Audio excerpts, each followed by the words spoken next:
My name is DrFry, and I'm a professor of anthropology at the University of Alabama at Birmingham. And I'm here with my class. It's a seminar class for graduate students. And most but not all of the students are in the Anthropology of Peace and Human Rights Master's Program.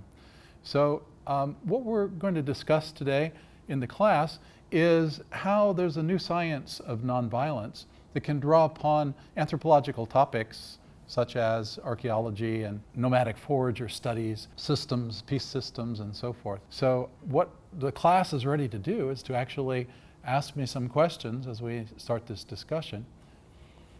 So who would like to ask the first one? So what really was the purpose or theme of your book, Beyond War? Well, as the title implies, I really think that we can get beyond war. So then one of the big hindrances to moving beyond war, I think, is really people's attitudes and their beliefs that it's just not possible.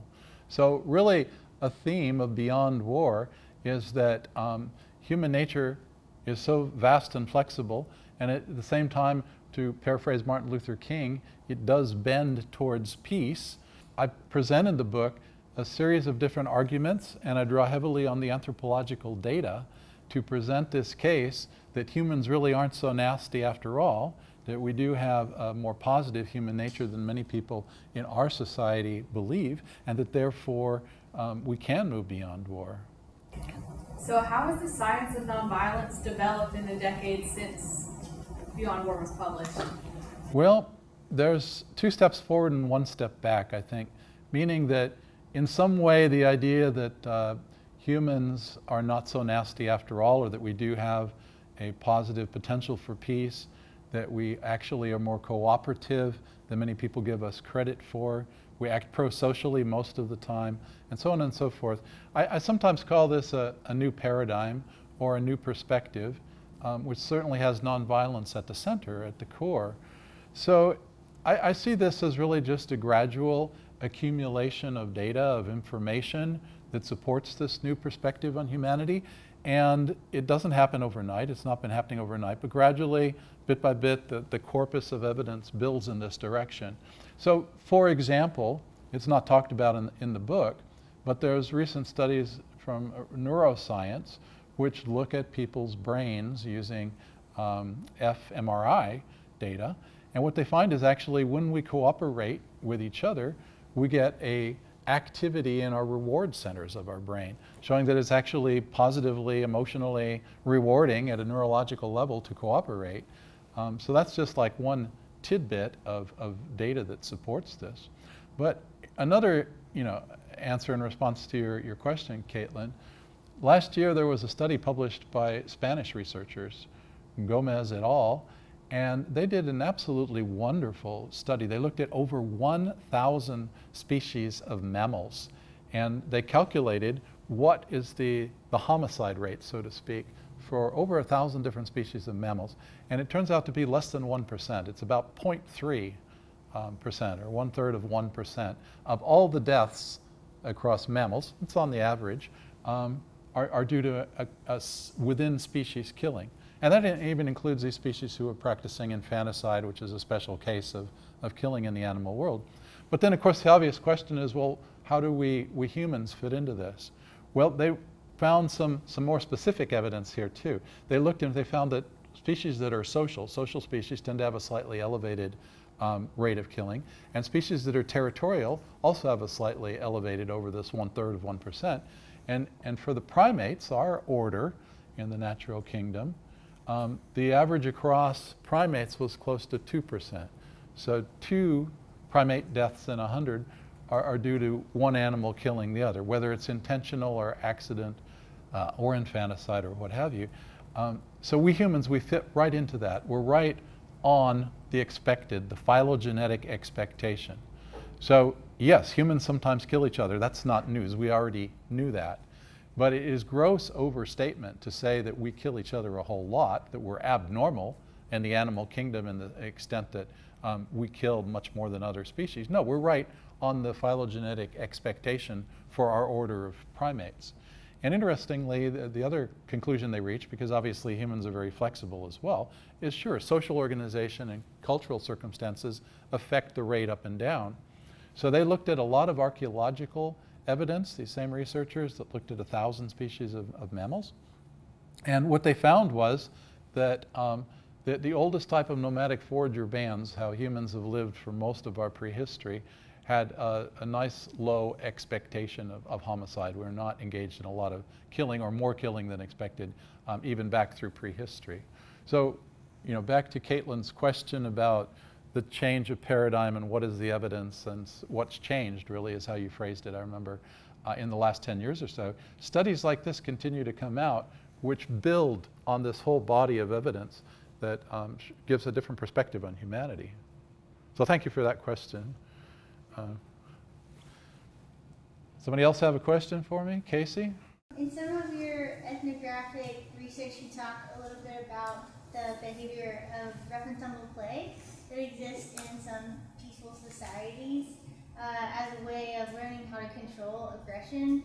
And I feel like in our society, we would probably look at that and we would just call it aggression versus an act that leads to peaceful behavior. What do you think that something like that would look like from a neuroscience perspective, or do you think that anything like that is being re-examined to see things that we traditionally call violent and instead realize that they're instead of catalysts for peace?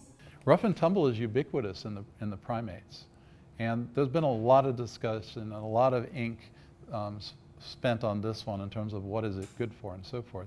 But it seems like a likely explanation is that rough and tumble play is a non-serious way to practice a serious behavior later on, and that would be you play fight so that you could fight later. But what I've determined, and again this comes back to Caitlin's idea of a change and what's happened in the last 10 years, in 2013 I put together an edited volume called War, Peace, and Human Nature, and there's a section of that book on restraint. And one thing that I think I would argue is happening as we speak and go forward is that people are realizing that being non-aggressive, being non-violent, and showing that restraint is actually the main principle here. It's not the aggression, but it's how to control that aggression. So whether you're looking at human societies, we see examples of this in virtually any society. Even the most aggressive ones, sometimes the fighting has got a very ritualized, almost play-like atmosphere. Now, I don't mean play in the sense of playing, but in the sense like it's a play, it's choreographed. So when you look towards animals, we know these examples from ungulates of the beating, pushing on the horns of a variety of deer and other ungulates. The whole idea there is that the contest can be resolved, but that nobody gets hurt. So rough and tumble play is an interesting one. I'm sure there's neurological correlates. I personally don't know that literature about that, but the point that I'm emphasizing is that it's a form of learning how to be controlled in fighting. An interesting example of this is when different monkey species have been isolated and not allowed to engage in play, and in fact be limited from social interaction as they're growing up, they actually are too aggressive. So what it suggests to me and to the scholars who have done this type of research is it's very important as you're a monkey child or a human child growing up to engage in some of this rough and tumble behavior, to learn your own limits, learn when to back off, and so on and so forth. What role do norms and values play in peaceful societies and peace systems? Well, you're mentioning another realm that's really interesting anthropologically. And on the one hand, just to give a little overview to this one first, there are a great number of peaceful societies. So this relates very directly to this whole idea of human nature, because if we were innately violent and we leaned, that's the word I want, we can edit that out, leaned naturally towards violence and aggression, then you'd really expect to see a lot of violence everywhere, and you wouldn't find societies that are so peaceful that aggression hardly ever occurs. And there are anthropological examples of this, whether we're talking about Semai from Malaysia or Ifaluk Atoll, a variety of other ones, Palayan people from India, and the list literally goes on and on. And then peace systems are an interesting concept, and a couple of you guys, I know David and also Kane, you've been working with me on peace system research. But what we find, a peace system is clusters of neighboring societies that don't make war on each other. And again, humanity had a natural inclination towards violence and warfare, there wouldn't be any peace systems. They'd be very, very hard to form if we were leaning in this way. But what we find instead are ethnographic examples where clusters of neighboring societies come together. And one thing they do is what David raised the question about, is values. So in the peace systems, they tend to have, as a group, values that do not support war, but rather values that support getting along, a broader perspective of neighbors that sees them as human beings, that they're tolerant values. For example, if we go to the Xingu people from Brazil, there's a peace system there that consists of 10 different groups, 10 different tribes. There's different language represented in these groups. So they have a set of values that shows that aggression and war is an act of failed leadership. And also they said the worst thing you can do as a person is lose control and become violent. So they express their conflicts in other ways. They engage in verbal harangues sometimes if somebody is angry at somebody else. They also, interestingly, engage in wrestling and let their emotions out by wrestling with each other. Again, it's physical, but it's nonviolent. The intent is not to hurt or kill somebody, certainly.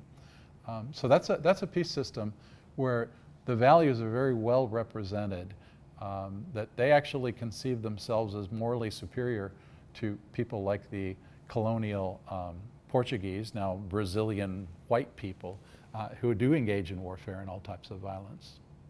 You talked about a paradigm shift, and it seems like there is this other paradigm shift happening in basic sciences where environmental degradation is becoming more of an applied science problem. It's kind of making its way into social sciences as climate change is being more widely accepted as a human security threat. Do you think that this has the potential to create more conflict, or does it have the potential to create more peace, like peace systems, communities working together to work on this threat? That's a great question, and my one-word answer is both. That climate change really has the potential for spurring more conflict, and at the same time, and this is not recognized as often, is of course for promoting cooperation and working together and therefore peace. So in this class, and I can ask you guys to perhaps provide an example or two from your readings and your thinking, we've considered this very issue. And for instance, our colleague Randall Amster has written a really interesting book called Peace Ecology, which we've been reading in the class. And he, of course, points out that water is a shared resource and has been historically and across different regions. And very often people address that through treaties and negotiation and elaborate systems for water sharing.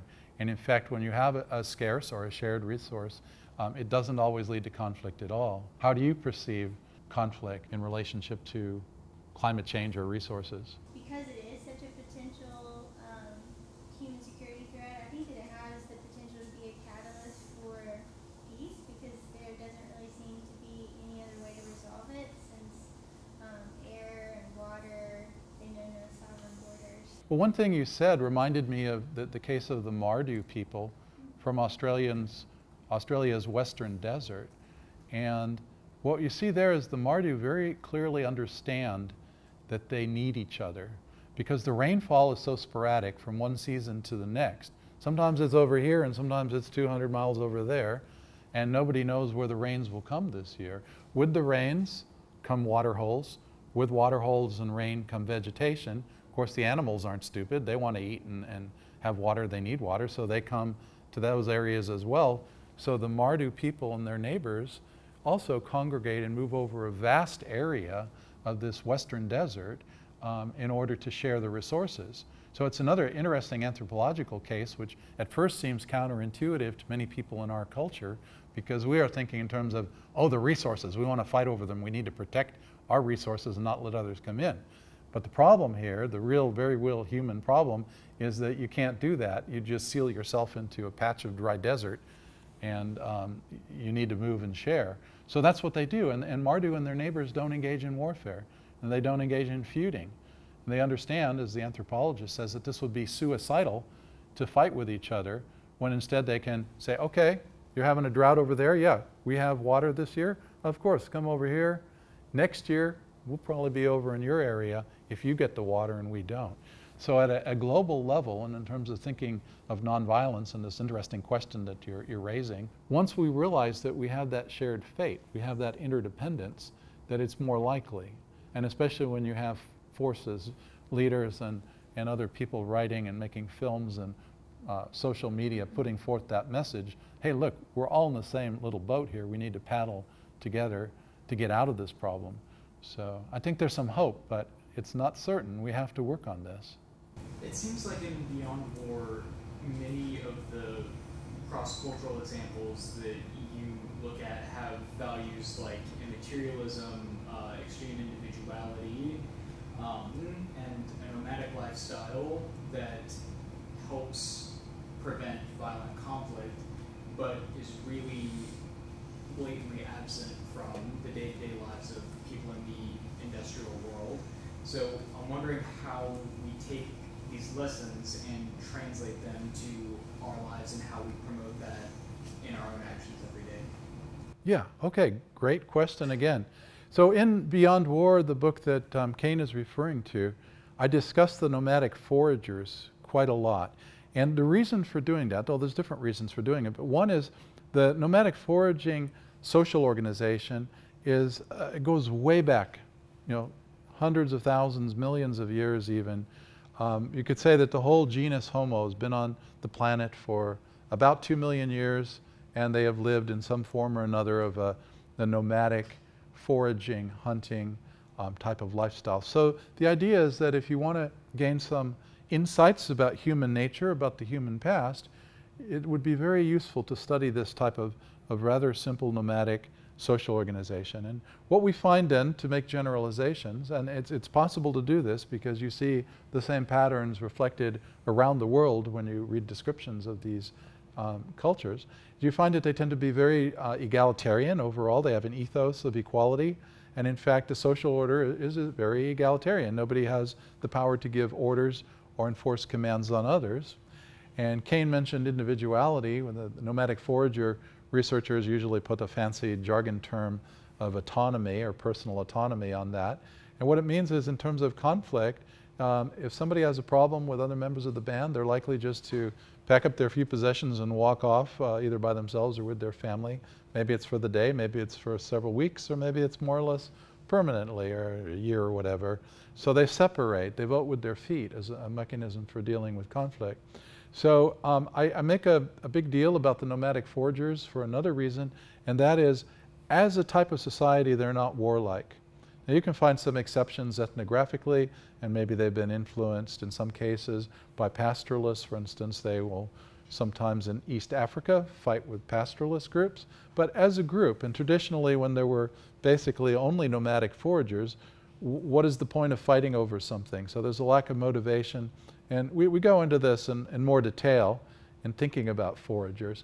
But to get to the heart of your question, what can we really learn or apply in a modern, industrial, settled down type of setting? And one thing I think is to understand the rich capacity for dealing with conflicts nonviolently.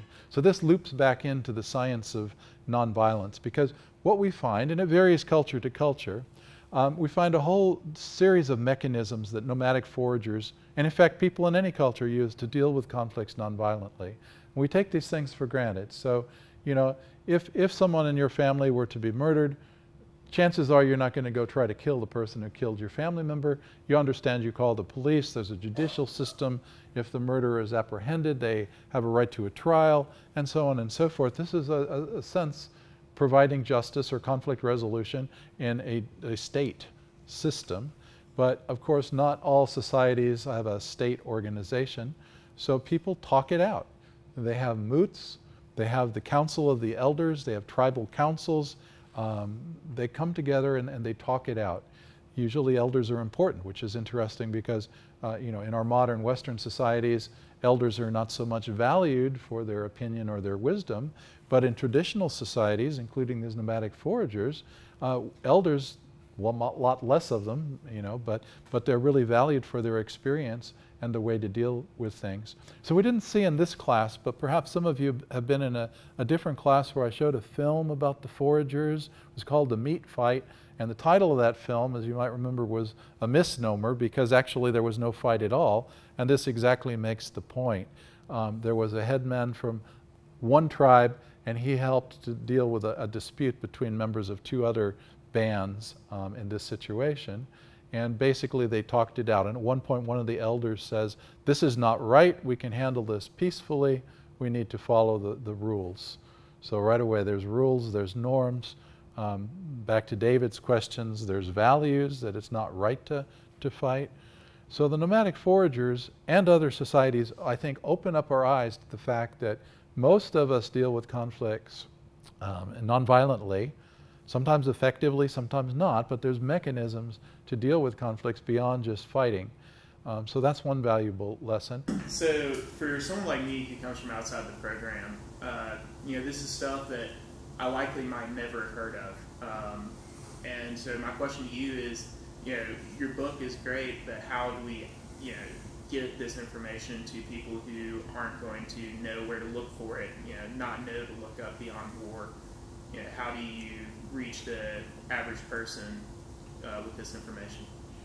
Well, I think really a multi-pronged approach is where we go with this.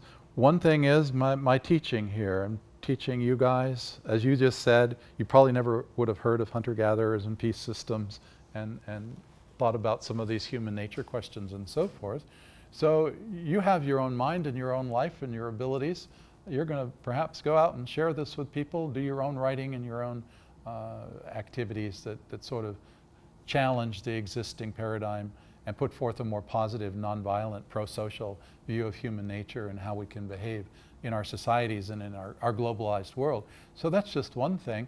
But also you mentioned the book Beyond War. I wrote that with the general public in mind. So I tried to avoid jargon terms and over technical language and so forth. And on the other side, tell some amusing stories. I hope you all found them amusing. And so even some jokes in there. So speak out, educate, write, blog, do what you do. You know, there's this, it's Schopenhauer, right? Maybe you can help me as the historian, Nathan, but I know the gist of the quote is along the lines of, first a new idea is violently opposed, and then I don't know what comes next, but there's some sort of middle level of acceptance, and then finally it's taken as self-evident. It's not even a controversy. One of the strengths and I think joys of anthropology is that we question all the time. We're questioning, is that really a belief or is there evidence behind that? And are we looking at the world in a, you know, through some angle? And it evolves, it changes. So I think this is just such a case where humans are not as nasty as we once thought they were, and in fact we have a huge potential for peace. And this is very promising for humanity as we move into the 21st century. We're not destined to always make war of all against all. You know, there's ways to do this differently. And that brings us back to peace systems, for example. So you've written in the past that the EU could accurately be characterized as a peace system. Could you expound on the aspects of the European Union which make it a good example of a peace system? Oh yeah, and you know, of course the European Union is getting a lot of flack and people are writing all types of negative things about it and so forth. So I acknowledge that. But what I see as the real shining light to the European Union is the fact that after this incredibly devastating war, World War II, which came on the heels of many previous wars in Europe, people were just totally fed up with war. Virtually everybody had lost their schoolmates, their friends, their daughters, their husbands. Millions of people literally perished. The infrastructure was in disaster. They had had enough. War really was hell. With the history here was one key individual, Jean Monnet, who really pushed doggedly for doing something about this to prevent all future wars in Europe. And that is the key to the European Union. It was founded with the idea of we're going to prevent future wars on this continent. So peace was the prime motivator, and economic prosperity was a secondary motivator. And this is all very nicely documented in a series of articles and books about Monet, including his own memoirs.